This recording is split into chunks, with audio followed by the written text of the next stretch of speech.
Iată Steve Pelletier initiate mai deschis initially Billigana Bushachin, Kima Chini Dashache, Billigana Nationale. Welcome back to Resball. Happy draft day, everybody. I'm recording us on draft day 2025. That is June 25th in the year of our Lord 2025. And we're talking Cedric Coward. Being the procrastinator that I am, this is the one that I put off for so long, just because I was really of the mindset that like he had the offer to Duke. Why wouldn't you go there? He only played a few games this year, but the NBA draft combine happened, and then it was like clearly there were enough teams interested. And if you've heard me talk here or like on From Half Court with Sean Murphy, which that episode just dropped, go check out From Half Court. More and more buzz started to happen and definitely got a promise. So let's get into Cedric Coward right about now. So Cedric Coward is from Fresno, California. He went to Central High School there. This is the stats that I pulled on Cedric Coward from Max Prep. So if anything's wrong, because there's one thing in this where I looked at Max Prep, said, I'm like, that doesn't seem right. But if it is, then this is like historic. So Max Prep, Central High School, senior season for Cedric Coward there in Fresno, California, 17.1 points per game, 4.3 rebounds per game, 0.9 assists, 0.7 blocks per game, 0.5 steals per game. And it said 0 turnovers, like never turned the ball over once. Again, to me, I don't think that's right. I think some of the stats are probably missing there, but if it is, kudos to the young man. Fantastic. Shooting splits for Cedric Coward his senior year at Central High School in Fresno, California, were 64% from 2-point range, 33% from 3-point range, and then 80% from the free throw line. Pump the brakes on some of these numbers, though. Only 9 of 27 from three, so only took 27 attempts from three in 19 games, and then 6 of 20 from the free throw line. So barely a free throw a game, really. And then again, the 3-point number is not exactly bombing it away, 9 of 27. And part of the reason why I want to give this is because I think the shooting is going to matter a whole lot for Cedric Coward. And with the shortened season they had this year at Washington State, like that's something to be considered along the way. Also, the last thing on the high school stuff is Max Preps listed Cedric Coward at 6'4" and 180. I'm just going to jump right now to tell you what he measured in at the combine because he ain't no 6'4" and 180. I mentioned in the intro here that went to the combine and ended up like blowing up. Oh, that's because he measured it at 6'5" and a quarter inch. So he grew another inch and a quarter. 213 pounds. Definitely put on some muscles. It's a 180 skinny high school kid and a 7'2" and a quarter inch wingspan. That's the big eye-opening stat for a lot of people. So not very highly recruited as a 6'4", 180 kid. I wonder what his wingspan was back then, but grew about another inch and a quarter. Definitely bulked up and has this gigantic condor-like wingspan. That's why a lot of people really like him. If you notice on Basketball Reference, it will say sophomore season, junior season, senior season for Cedric Coward, 2 at Eastern Washington, 1 at Washington State. What it doesn't list is Cedric Coward's freshman year at Willamette University, which is in Salem, Oregon. So definitely Pacific Northwest coast. Just keep going north from Fresno. So at Willamette University, his freshman season, junior college, 174 of 286 from the entire field, 60.8%. 29 of 64 from 3-point range, which was 45.3%. But again, with only 64 out of the 286 total shots were from three. Thank God he shot it so well. And then 91 of 122 from the free throw line for 74.6%. So if you heard me on this podcast many times talk about free throw percentage, I will always say like low 70s are probably the one percentage you don't want to see because it's like, ugh, there's enough there that makes you want to buy into the mechanics of like, well, they're not under 70%. It's not bad, but it's also a long line of dudes that shoot low 70s that end up not being able to shoot it from three for a variety of reasons. So that's still like, ugh. At Willamette, that one season freshman year, Cedric Coward scored 19.5 points per game, pulled in 12 rebounds per game, 3.8 assists per game, 2.8 turnovers, 1.5 steals, and 2.8 blocks. If I had to guess where they trying to get a growth spurt that happened, I would guess it's probably here in freshman year due to those 2.8 blocks. So he was getting after it on defense. Cedric Coward there at Willamette University, as well as scoring a ton and getting the free throw line quite a bit. After that, transferred over to Eastern Washington, which is what we're looking here. 21.6 minutes per game, 7.3 points. Not a lot. 1 3 a game, only 3.8, 2 point attempts per game. So didn't really get much there. Sophomore season. Junior season, though, like that's when people really start to get on the Cedric Coward train. I remember hearing people argue for him last year, like he should come out and he should be drafted. After his junior season at Eastern Washington, 15.4 points per game, 6.7 rebounds, 1.7 assists, 1 steal, and 0.9 blocks per game. So you see that the block numbers and the steal numbers starting to come up and starting to reflect the William Matt stuff. Shooting splits in that last season, junior season at Eastern Washington for Cedric Coward were 69.1%, 38.3% from 3 point range, and then 89.5% from the free throw line. So 69.1, 38.3, 89.5% shooting splits. My goodness, that all translates into a true shooting percentage of 67.7%, which was down, quote unquote, from his sophomore year, the previous season, of 73.9%. I mean, if you're looking at this on YouTube, you can already see 69.7%. Even this season in Washington, there wasn't a lot of games, but it was still at 70% true shooting percentage. Go back to the splits there, 60% from the entire field, 45% from the 3 point line, and then 74.6% from the free throw line at William Matt. It's like, yeah, this is clearly somebody that is not wasting shots and has been hyper efficient, whatever the role, whatever the university.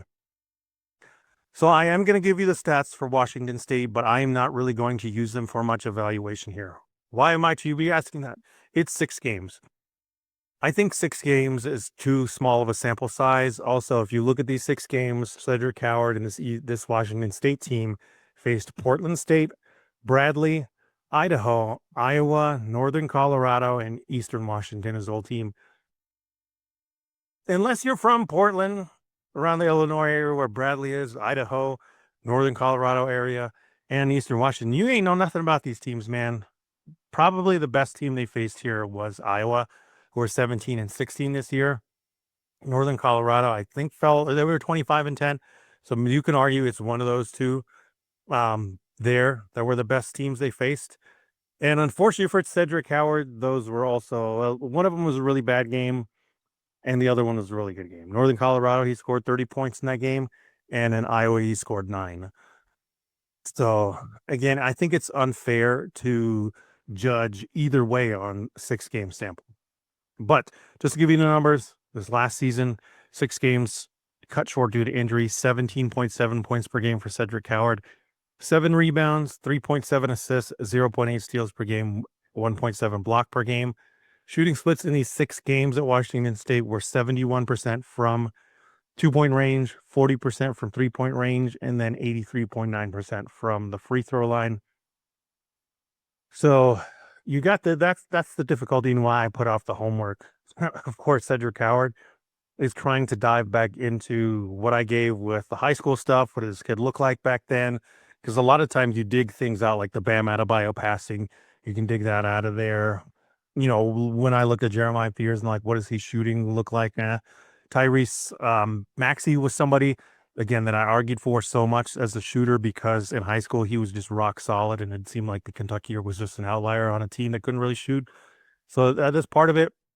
But this is also somebody who's a very late riser, not necessarily in terms of basketball skills, but in terms of growing to NBA size. If this is somebody keeping it real, if this is somebody that stayed at 6'4", 180, we're not talking about him, right?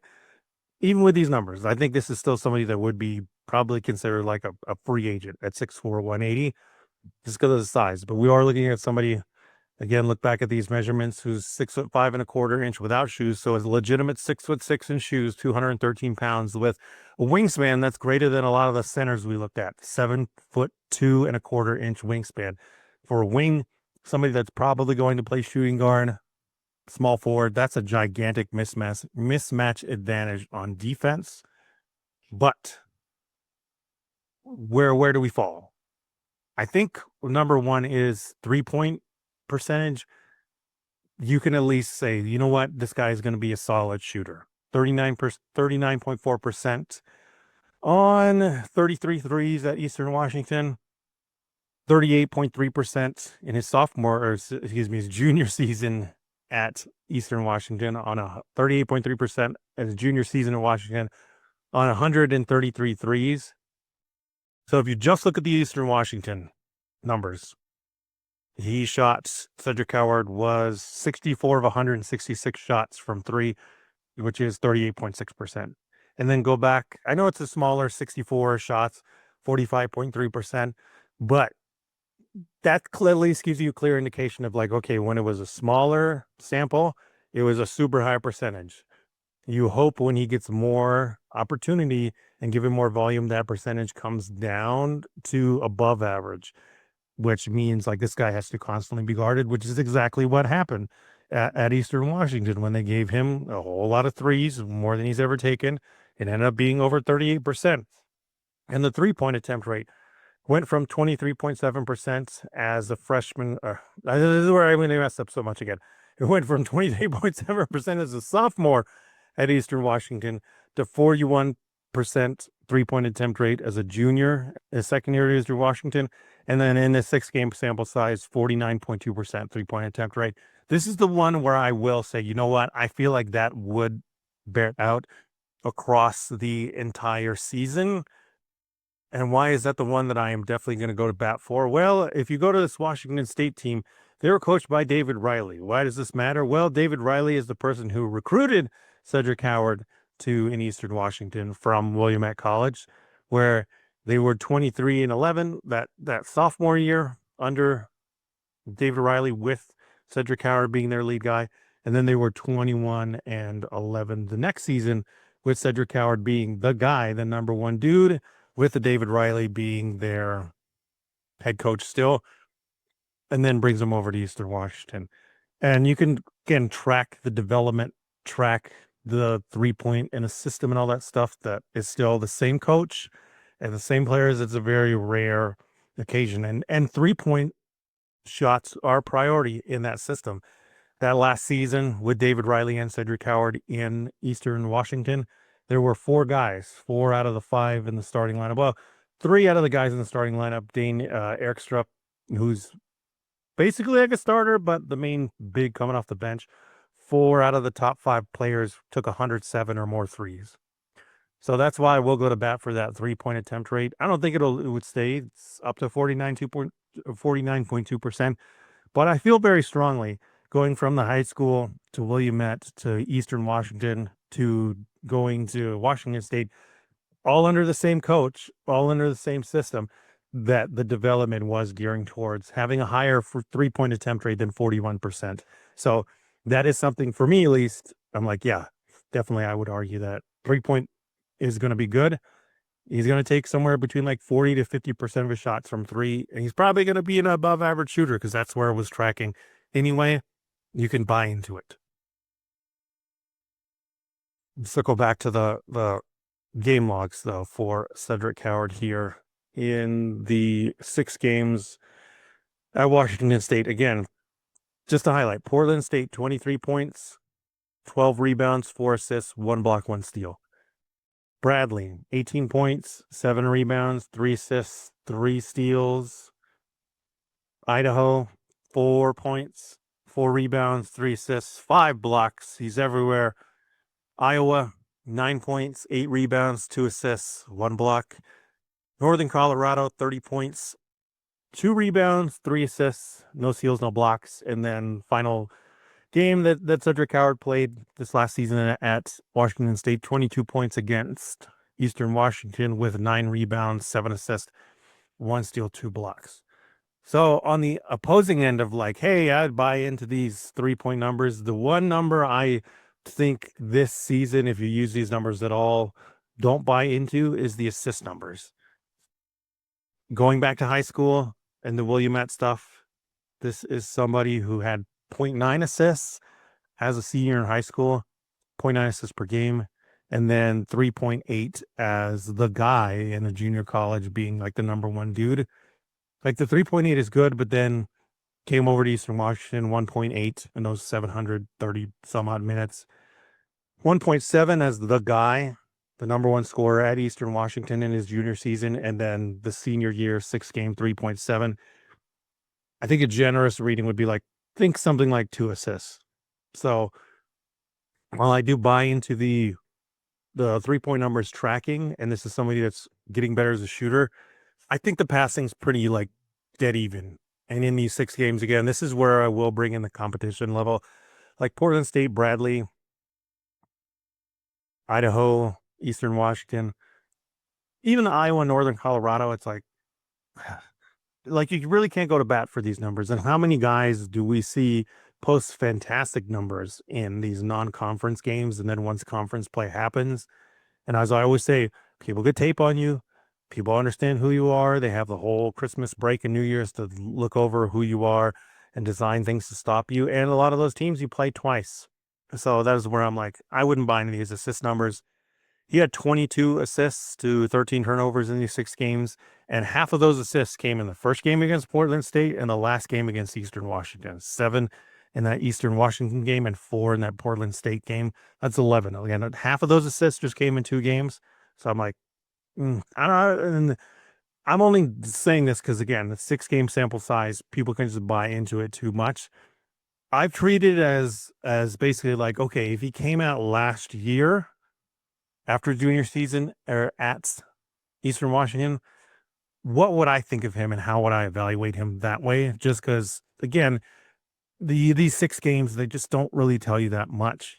It's better to dive into the background and see where things are tracking or see where things are to realize like, okay, in this 6 game, these numbers seem to indicate that, yeah, I was following the path that this was going down anyway. And the other ones like this, where it's like, yeah, this is not something that like has ever been there before. And really, it would be an outlier that you would be like, I hope this is the thing, but I don't want to bet the house on it. So that being said, of like, hey, where would I have him last year? I put him up against 2 guys that I feel very strongly who went like in the middle to late of round 1, as Cedric Coward would be in the mix with, because the main thing for this year was he went to the combine and everybody was like, oh my gosh, look at the wingspan. Oh my gosh, look at the athleticism. Last year was even more wide open. I think this is somebody that for sure would absolutely be in first round territory because of that same thing. Unless he freakishly grew over this last summer to have all these measurements, which I, again, highly doubt. He seems like he's the same size that he was last year. I feel pretty confidently he'd fall somewhere around the Tristan Da Silva and the Dalton Connect. So if you're not watching this on YouTube, this is not this year's shot chart. I pulled this from last year. Again, shout out to CBB Analytics.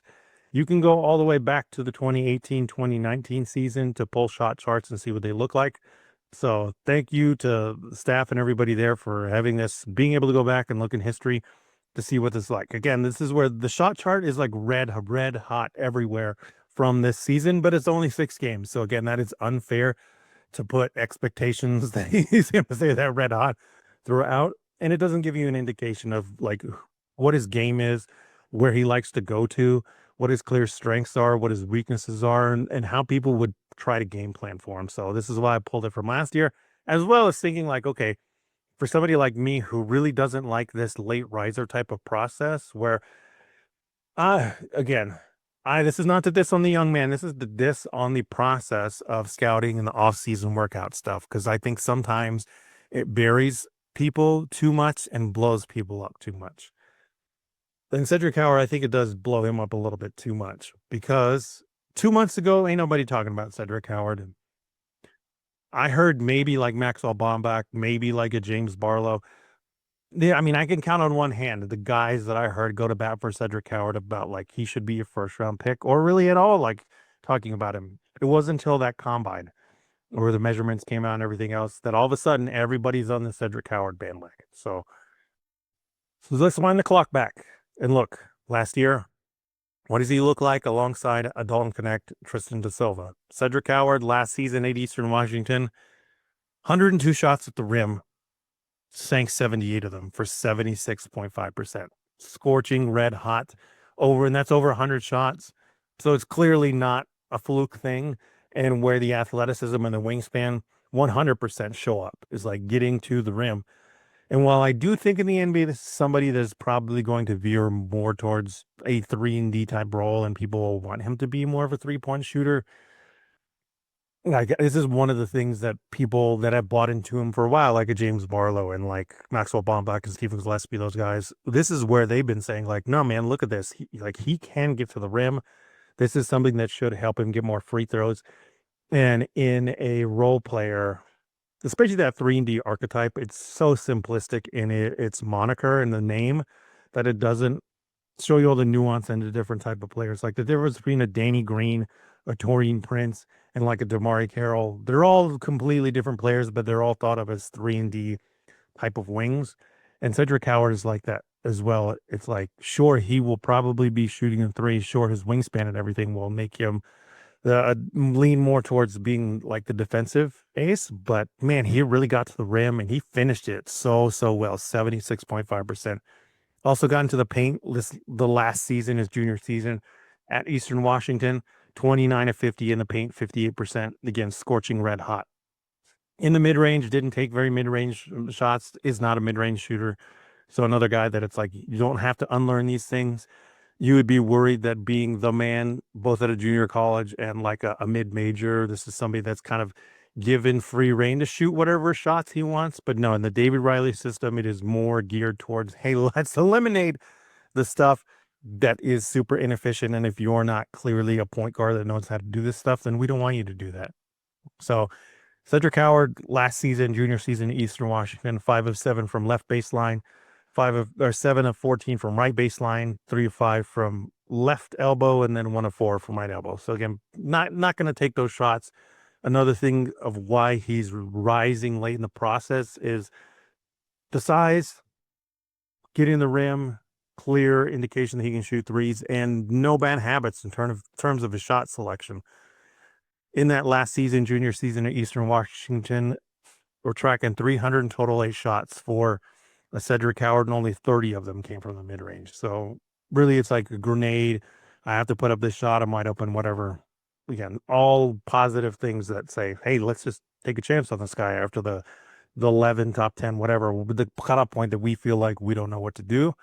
And then from three, the last season at Eastern Washington, Cedric Coward's junior year, 10 of 16 from the corners, and then 36 of 110 shots on above the break threes. Let's break that down into the medium zones. So 32.7% on above the break threes, and then 62.5% from the corners. If you break that down in the two spots from the corners, left corner, 4 of 8, 50% from left corner, and then 6 of 8 from right corner, 75%. Again, small sample size, but man, didn't miss them. This is where, for me, like the Cedric Coward hyperbole, I don't know if that's exactly the right word, but like people buying all the way into Cedric Coward's like, he's going to be a lights out shooter. I don't think so. My comp for Cedric Coward is Bilal Coulibaly, who has shot well as a rookie, but then this past season, second season, was, again, Jam's the word, shout out Jam, capable shooter. He hits enough of them, but he's not a knockdown like 38% guy. And the defense really helps him stand out. Another guy that was a late riser in the process. Nobody was talking about Bilal Coulibaly like halfway into the draft class. It wasn't until later on when people saw the size, people saw the athleticism, and he did improve in the statistical category, playing alongside of Victor Wembanyama, that people were like, okay, this is clearly somebody to buy into in the top 10 and absolutely a lottery pick. So while I've been fighting with Steve Hinson, former editor of our DBB Shot, Steve, about Cedric Coward, this is where I concede to you, Steve. Like Bilal Coulibaly went 9th in terms of, draft positioning, all off based off that. Well, I don't have a Cedric Coward quite that high. Yeah. Listen to Sam Vecini, listen to Rafael Barlow, James Barlow, Rich, Mavs Draft, any of the No Ceilings NBA crew. Like they've all argued for Cedric Coward being top 10, being in the lottery, because there is that cutoff point. For a lot of people, that cutoff point is like at 6 or like 8, where after that, you're like, I don't feel very confident in anybody to be a difference maker. Or I don't really want to draft somebody like a Colin Murray Boyles whose offense is, I don't know what it is in the NBA, even though I really like the defense. Or a Thomas Sorber who's wildly inconsistent, even though, the production and everything look great. Why not take the guy that has all the tools? And I know at least profiles as a really good defender and has fantastic rim numbers as well. There, How does this go back to the shot chart? 34.4% from left wing, 11 of 32 for Cedric Coward, 16 of 46 from top of the key, 34.8%. And then from right wing, 9 of 32, 28.1%. Again, I emphasize this is last season at Eastern Washington, his junior season. This is the 2023-2024 season, but I want to give a full sample size. And I still think that Cedric Coward is a good shooter, but I think a lot of the numbers are propped up by the corners, like that's 50%, 75%. And when you do look at above the break threes, you're like, okay, he's solid all around, 34% from two areas, and then 28.1%. It still screams like this guy has to be guarded. We can't leave him unopen. And it veered more towards the Bilal Koulibaly thing where I'm like, okay, yeah, defensively, clearly we make an impact. This numbers never really materialized there. So I'm like, yeah, I don't think there's much upside in terms of like give him the ball and he's gonna make stuff for other people happen a lot. But you buy into him being an elite role player and being a solid shooter, not necessarily somebody like Cam Johnson who's just like, hey man, take as many shots as you want, but fourth to fifth starter kind of guy potential to where you put him in the lineup and you know he's the connective guy. He's a glue guy that is always going to work. Another name, I don't throw this name lightly out there too, being the Piston fan, but he seemed like a Tayshaun Prince kind of guy to where like he does everything else that the other people out there don't really do. And in Cedric's case, and in Tayshaun's case, it was at the forward spot. Like she didn't guarding LeBron. Ben Wallace needs to stay near the rim. So they needed the Tayshaun to be the LeBron or the athletic forward, guy there. And on offense, they needed somebody just to stand around and shoot threes and occasionally clean stuff up on the glass there. So I think with Cedric Howard, it's more the wing version of that, where it's like, okay, we need you to guard the more athletic wing. Okay, we need you to smother somebody here who you can engulf with that wingspan. And then on offense, same thing. We need you to just stay out here and bomb away no matter what you're shooting and be confident of it and turn that more into there. And then when you have a clear and open lane, yeah, get it there. And if you have a mismatch advantage, then put it on the deck, drive in and just yam it over him because you clearly have been able to do that as well. So I ended up putting Cedric Coward at 24. Again, I'm still hesitant to push him up the board just because I do think in terms of upside, I don't really buy into him over people like, say, a Ben Seraph or somebody like a Yegor Demon, who just have outlier skills and outlier size and skill combination in terms of like the Ben Seraph and Thomas Sorber one. I'm not the biggest fan of either guy, but to me in the lottery, I'm like, you got to take the swing on those guys. And it's hard to find people who you can give the ball to and have the potential and show them like, hey, I led the team. I can do these things that not everybody can. And especially with the Ben Seraph and Thomas Sorber ones, like the size or the position in terms of the Thomas Sorber one, a tall guard like that makes a huge difference. Thomas Sorber, a shooting, multi-purpose, offensive big that can hustle, and if the defense is normally stay up, like, yeah, that's a huge thing. But I still am hearing Steve in the back of my mind. Again, shout out Steve of like, yeah, but like at what cost, right? You've heard me say this so often. I'm more inclined to like draft for fit, so I do feel like a little bit of a hypocrite for being like, let's push Cedric Howard down the board when he does seem kind of fit proof, right? This is one of Jam's, again, another Jam's Lord, shout out Jam. I've learned so many great things from Jam and got so many great terms from him.